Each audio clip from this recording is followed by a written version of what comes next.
여러분 안녕하십니까? 2022년 4월 25일을 맞아서 오늘도 하나님께서 우리에게 주시는 생명의 말씀을 함께 나누겠습니다. 오늘은 말라기 2장 1절로 9절인데 제가 5절부터 8절까지 봉독합니다. 내와 세운 나의 언약은 생명과 평강의 언약이라. 내가 이것을 그에게 준 것은 그로 경외하게 하려 함이라. 그가 나를 경외하고 내 이름을 두려워하였으며 그의 입에는 진리의 법이 있었고 그의 입술에는 불의함이 없었으며 그가 화평함과 정직함으로 나와 동행하며 많은 사람을 돌이켜 죄악에서 떠나게 하였느니라. 제사장의 입술은 지식을 지켜야 하겠고 사람들은 그의 입에서 율법을 구하게 되어야 할 것이니 제사장은 만군의 여호와의 사자가 됨이거늘 너희는 옳은 길에서 떠나 많은 사람을 율법에 거스르게 하는도다. 나 만군의 여호와가 이르노니 너희가 내 언약을 깨뜨렸느니라. 아멘. 방금 봉독한 말씀을 중심으로요, 내 언약의 정신을 따르는 바른 제사장 되기라는 제목으로 함께 말씀을 나누겠습니다. 유튜브에다는 제목을 제가 내 언약의 정신 따르기라고만 했는데 더 정확하게 주제를 말하면 내 언약의 정신을 따르는 바른 제사장 되기 이렇게 정했습니다. 자, 방금 읽어드린 말씀 크게 세 가지로 구별됩니다. 첫 번째는요, 오늘의 말씀 전반부에요. 2장 1절부터 4절까지 해서 아주 하나님의 분노하심이 나타납니다. 하나님의 거룩하심이 훼손되는 것에 대한 그 분내심을 심지어는 어떻게 표현했는가 하면 나를 멸시함으로 내 상을 더럽히는 너희 제사장들의 얼굴에 내가 너희 절기 희생 제물에 똥을 바르겠다까지 이렇게 말씀하십니다. 굉장히 하나님의 그 거룩하심이 훼손되는 것에 대한 분내심이 얼마나 리얼하게 표현되고 있는지 우리가 이해하게 되는 것이죠. 자, 두 번째로는요, 너희가 내 언약을 따라서 행하라. 이전 시대에 이 내 언약을 따라서 나를 섬겼던 바른 그 제사장들처럼 너희도 너희들의 제사와 너희의 입의 말의 가르침들이 바르게 해라. 제사장으로서의 본래 사명으로 돌아가라고 하는, 바르게 하라고 하는 하나님의 요구가 나옵니다. 세 번째는요, 우리 마지막 부분인데요. 너희가 이렇게 하지 아니한다면 너희의 복이 저주가 되고 백성들에게 존경받아야 될 너희가 도리어 멸시와 천대를 받게 되리라 하는 말씀으로, 경고로, 하나님의 최후 통첩이지요. 이 세 가지를 우리가 크게 대별할 수가 있습니다. 하나님의 분노, 또 내 언약의 정신을 따라 행하라. 마지막 세 번째는 그렇지 않으면 너희가 멸시와 천대를 당하는 자리에 떨어지리라. 자, 오늘의 말씀을 묵상하면서요, 저는 왜 말라기 시대의 선지자들이 이렇게 타락되고 탈선되었을까 생각해 봅니다. 우리가 앞서 말씀에서 보게 되면요, 하나님 앞에 제사를 드리면서 하나님에 대한 경외하는 마음이 두렵고 떨림으로 하나님께 대한 사랑과 그 경외의 마음이 조금도 없어요. 그래서 눈먼 것, 하나님의 상에 제단에 올리는 것이 눈먼 것, 병든 것, 다리 저는 것, 심지어는 훔친 것으로도 이렇게 드렸다고 그랬습니다. 왜 이렇게 그 시대의 제사장들이 이렇게 변질이 되었을까요? 저는 또 이것도 크게 세 가지로 생각해 보았습니다. 첫 번째는요, 지금 성전 재건 후에 약 100년의 세월이 지나갔습니다. 어떻게 되겠습니까? 이전에 그 이스라엘이나 유다 왕국 때처럼 말하자면 단일 민족 순수성, 정체성을 지키기가 어렵게 됐어요. 이제는 메대 파사제국 여러 민족들이 다문화 그 사이에 막 섞이는 거예요. 그래서 유대 지역 주변에도요, 많은 이민족들이 와서 살게 되었는데요, 자연히 이방 민족과 섞여지게 되면서 유대 민족 고유의 정치성이 희석되었고 제사장들 역시도 이런 흐름에 젖어들었다는 것을 우리가 이해해 볼 수가 있습니다. 두 번째로는요, 왜 이렇게 제사장들이 타락하고 탈선되었을까?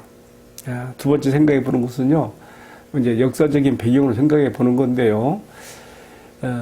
제2차 성전에서는요, 1차 솔로몬 성전 때 있었던 것 같은 그 언약궤가 없어요.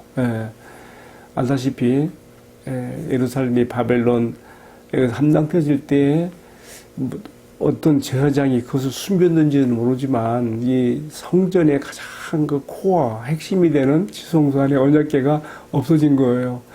그것이 성경에 빼앗겨진 기록이 없는 걸 보아서 누군가가 이것이 훼손되지 않도록 숨긴 것이 아닐까 생각해 봅니다. 어쨌든 포로에서 돌아온 백성들이 성전 재건했을 때 이 언약궤가 없었습니다. 자연히 성전에 대한 그 경외감이 좀 반감되지 않았을까, 이런 생각도 해보게 되는 것입니다. 그리고 세 번째로요, 왜 이렇게 제사장들이 탈선하고 타락되었는가에 대해서 가장 중요한 이유인데요. 한마디로 말하면 백성들을 제대로 가르치지 않은 것입니다. 모세 율법을 통해서 계속해서 유대민족의 하나님 백성으로의 정체성을 유지해 가고 그것이 성전 중심, 제사 중심으로 이어져야 되는데 그러지 못한 것이죠. 그러니까 백성들이 하나님의 제사를 소홀하게 하게 되고 경시 여기게 되며 하나님 앞에 드려야 될 뭐 11조나 뭐 제사의 제물 이런 거 제대로 안 하는 거예요. 그러니까 자연히 레위지파 이 제사장들이 경제적으로 곰핍하게 된 것은 틀림없고요. 그러니까 성전 제사의 제물로서 좋은 것들은 뒤로 빼돌리고 눈 멀고 병들고 다리 절고 막 이런 걸로 바친 것 보면요, 그들이 경제적 궁핍 가운데 이런 것들을 뒤로 치웠던 것이 아니었는가, 그런 생각을 해보게 되는 것입니다. 결국 그 이유는 백성들을 바르게 제대로 가르치고 재판관 역할을 바르게 하지 못해서 이 성전 중심, 제사 중심의 제도가 무너지니까 자연히 백성들도 그렇게 성전에 바쳐야 될 걸 바치지 아니하고 제사장들이 경제적으로 궁핍하게 되어지고 이러한 결과가 왔다는 생각을 해보게 되는 것입니다. 자, 이제 이러한 상황에 대해서 하나님께서 지금 강하게 요구하시는 것이 뭡니까? 오늘 말씀 보게 되면요, 하나님께서 영원히 변치 않는 레위 언약에 대해서 들먹이셔요. 다윗 언약같이 또 레위 언약 역시 영원히 변치 않은 것인데, 하나님께서 레위지파 아론 자손 제사장들이 계속 이 직분을 계승해 가리라고 하는 약속을 주셨거든요. 특별히 이런 약속들은요, 출애굽기 25장에서 그리고 민수기 25장에서 아론의 손자 비누아스가 이스라엘이 멸망 위기에 처한 상황에서 모압의 그 시딤에서 말이죠, 그런 일이 있었죠.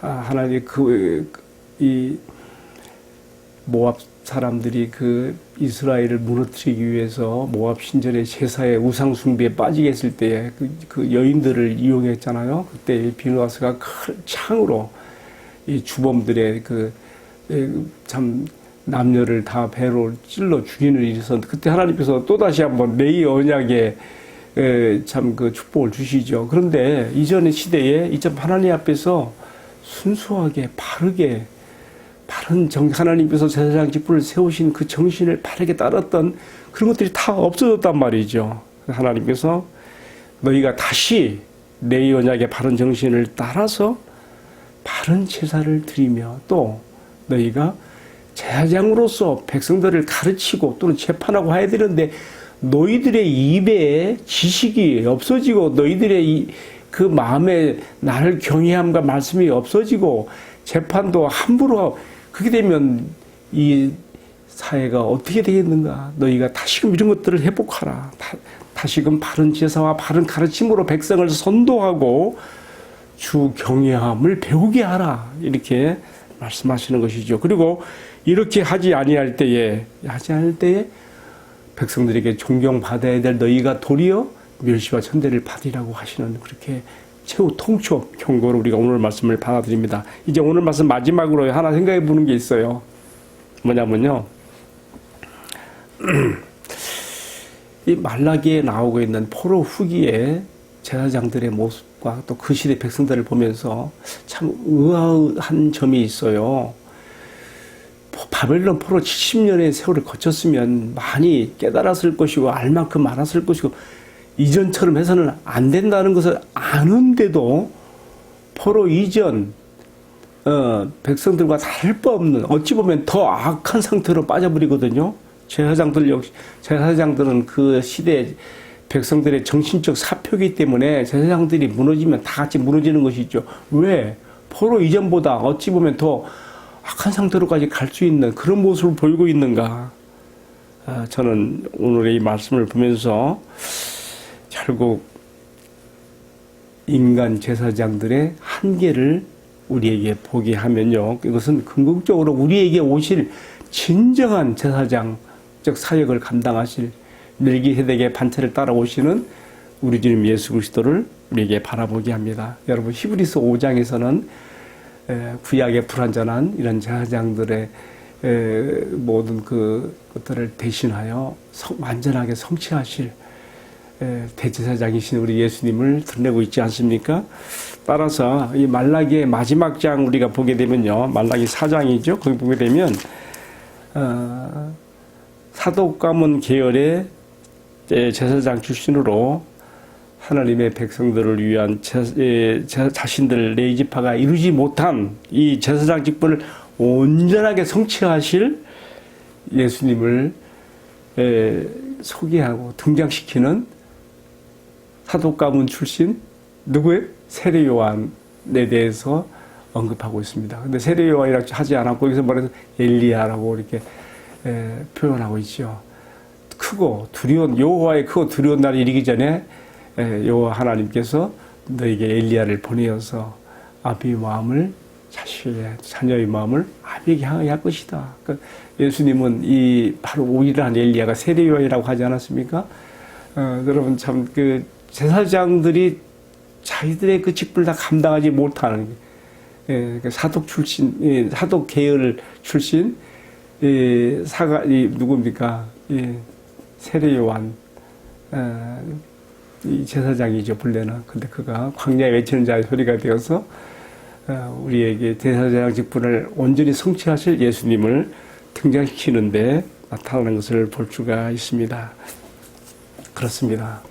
인간 제사장들의 이런 한계를 통해서 우리는 우리에게 오신 온전하신 대제사장 예수 그리스도 안에서 생명을 얻고 또 우리가 소망을 가지게 되었습니다.